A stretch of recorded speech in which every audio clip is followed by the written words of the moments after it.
Okay, Micah said, could you use some help reaching out to a hub, please? Specifically in the case where the ideal client is a client of the hub and not the person I'm talking and the person I'm talking to is not necessarily the client, but a facilitator. Okay, Micah. Yeah, walk us Yep. through it.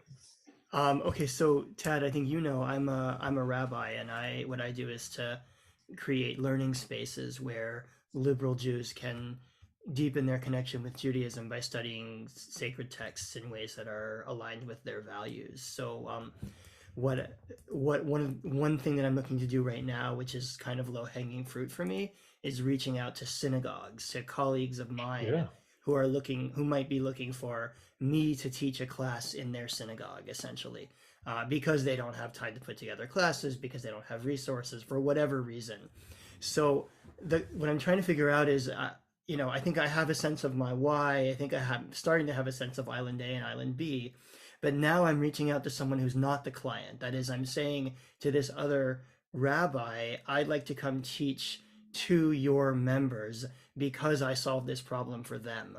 So am I solving the problem for them in my sales letter? Am I saying here's the problem for them that I'm solving, or am I solving now a problem for the rabbi, for the sort of the person who's the middleman, middlewoman, because which might be you don't have time to put together your own classes. You need support in putting together this thing. That's what I'm trying to figure out is sort of who am I selling to and how. Got it. Like if you right, if you run a summer camp, are you selling to the parents or are you selling to the kids? Right, Yeah. not unlike that. Yeah. Both. Yeah, it's certainly both. But first it's the rabbi, for sure. First it's the people, whoever signs the check, that's who you're primarily having the conversation with. But then, it's good to let them know, and like, don't worry, we'll provide you with the material. Here's examples of the materials that we use. We'll do that for you. And those things are written to their people, the people who come to the synagogue. uh, and that's got to be for them. So it's two different things. But when we're talking about this hub marketing first, because it is the mistake people make, is they'll focus so much on the hub's people, but they don't necessarily acknowledge that the hub has a problem, maybe. And sometimes, again, relevance, we don't need to beat it into the ground. I mean, sometimes it's just very light. I mean, sometimes it might just be they're looking for more stuff for their people, and they already know that it's Island B. There's not a big burning problem, but yeah, we really like to get some stuff. So we don't always have to, it doesn't have to be like, as a rabbi, are you devastated when you look at your people and you think, oh my God, I don't have enough content, I don't have enough time. Like, we can go so over the top with it, and in a way that's not required often. Because to me, the conversation with the rabbi could just be like, yeah, do you ever bring people in? Or do you offer other classes? Do you do any kind of sacred text study? Is that something you're interested in? Yeah, I just don't have the time. Hey, I hear you. And I mean, that could be the leading line in something is, over the last, number of years, a lot of rabbis I've talked to have sort of bemoaned the fact that I wish I had more time to do these classes, to go into this, but they're so busy with the administration and, the one-on-one help and just the business of, running a synagogue, that they don't have time to do it.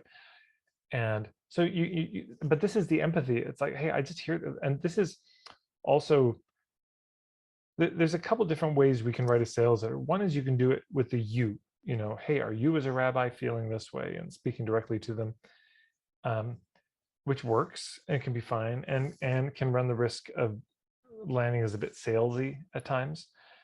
It depends how it's written. I mean, I'm not precious about this, but just to lay out the options. The other layer or way of doing it is you say, you just tell a story. I've worked with so many people and they have this problem, maybe you can relate.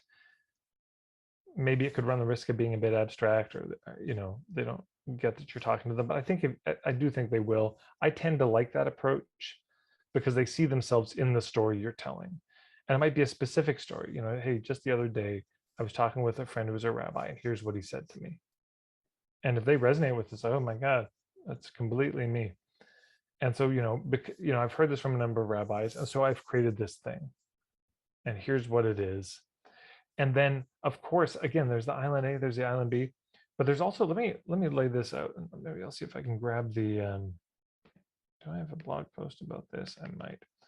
There are two different questions. I got these from a book called Monopolize Your Marketplace, which is a very kind of mainstream marketing book, a little aggressive on the marketing side, but really good as well. So the first question is called the customer values question. And man, this is so simple. So it runs the risk of you hear it, you're excited right now because I'm about to drop some new nugget, and then you're going to hear it and you're going to think, oh, that's not that big a deal, and you forget about it. But this actually can be a very big deal. So there's the blog post. And the customer values question is where we ask ourselves this: what's most important to our customers when buying what we sell? Yeah, like what's most important? Here's an example. British Airways, have their first class, and they surveyed the first class passengers. So what could we do to make it better? And the overwhelming response was, let us sleep. The translation of that is they kept waking. Would you like orange juice? Would you like a magazine? Would you like a lollipop? Would you like a bong and a blitz? Would you like a pancake and a they just, and so they couldn't sleep. And so they were wrong. They thought they were doing what was most important to them. Well, giving them service, giving them free things, when the thing they actually wanted was this. So what's most important to our customers when buying whatever we sell? So if it's pottery, maybe it's the beauty, but also the durability of it. If it's a yoga studio, maybe it's, I don't know, the quality of the teachers, maybe it's the, but you start to think about it yourself. Well, the things that I like to buy, what is it?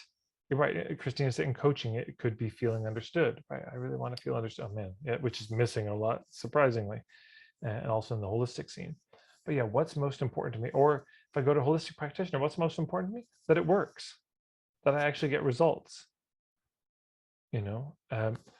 So, and for the rabbis, what made me think about it is for them, it might be the most important thing for me is this has to be easy. Like I just told you, I don't have time for anything.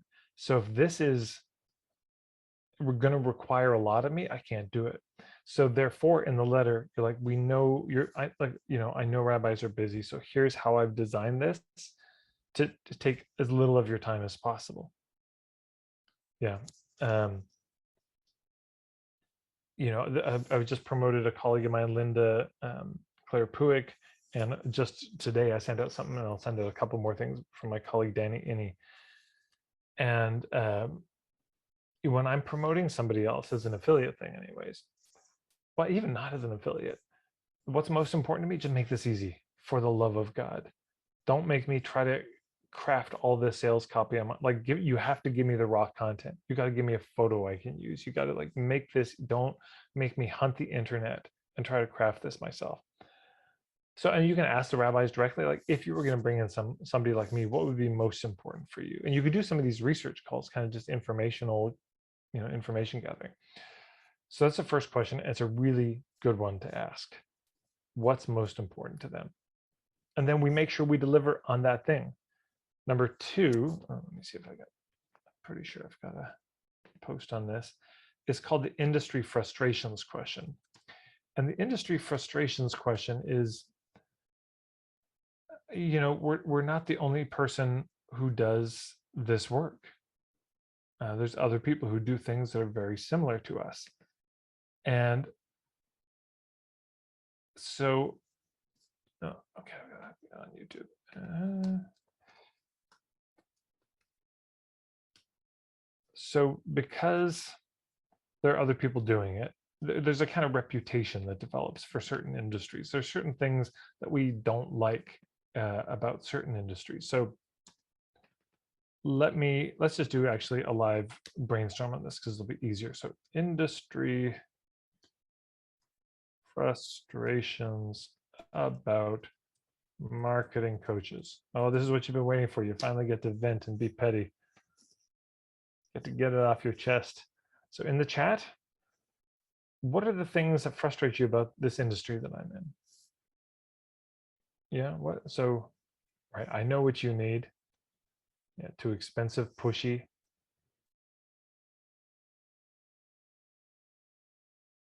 Non-actionable advice. Great. Not enough results for the money. Arrogance, treating people like idiots. There's only one way, my way. Too many emails. Aggressive and relentless. Fear-based. Too hard to locate the content easily, right? Too many spreadsheets. Creating problems to make people feel bad to push a sale, right? Sticking the knife twister around, punch the bruise. One size fits all mentality, assumption that my way is the only way, repackaging common sense. Oh, shit, that's true. They think that they know what you should do, and they ignore what you want to do, believing they know me. One size fits all, every idiot becoming a coach because they're certified, then they feel they're God. Boring, boring, boring. Uh, Most hire a Lambo for a day just for a photo shoot. That's so funny. That's so foreign to my world. I just can't even imagine doing that. Sales force you to be pushy, right? If you're not being pushy, that's your limiting belief. That's clearly your. I just thought it was my conscience. How about you shut the fuck up? Just do what I say. Yeah. So, right. Okay. Thank you. So you see what I'm saying? In this industry, there's this, or one of the ones I've seen is you go to a workshop that you think is going to be an educational workshop, and it turns into a pit. The whole thing is a pitch, basically, or too much, and that it's very surface content. If you want the real stuff, come to this. So, if you know that, then you speak to it directly. So in Micah's case, reaching out to these rabbis, maybe there's other people who are reaching out, I imagine. And that could be worth asking, like, what's your frustration? So frustrations could be, yeah, they make it too hard. Could be they show up late. It could be they're too political. They're not political enough. I don't know. It'd be interesting to find out. Like when you bring in other people, because sometimes it's really logistical. It's and sometimes it's more philosophical. But when you find out, then you can speak to those things directly to the rabbis. So, anyways, those are two questions that I find really helpful in crafting an approach to people. Yeah, so there you go. Great, thank you. You're welcome. Good to see you, man. Okay, so now we've got Marsha. All right. She said, did you create your membership program before you set up the Mighty Network that you have now, or was doing that the point where you turned this fabulous group into a formal membership simultaneously? Yeah, I didn't have any kind of membership before using Mighty Networks. I had a mentorship program. I charged 400 US a month for 12 people, but then this was a completely different model. It was because Brad Morris hounded me for like 3 years. Is this the year you're going to create a membership? No, Bradley, not this year. How about this year? Not this year. I knew I had the sense I might do it, but it wasn't until the lockdowns, when everything got locked down. I was like, well, shit, I can't tour. So I got some free time.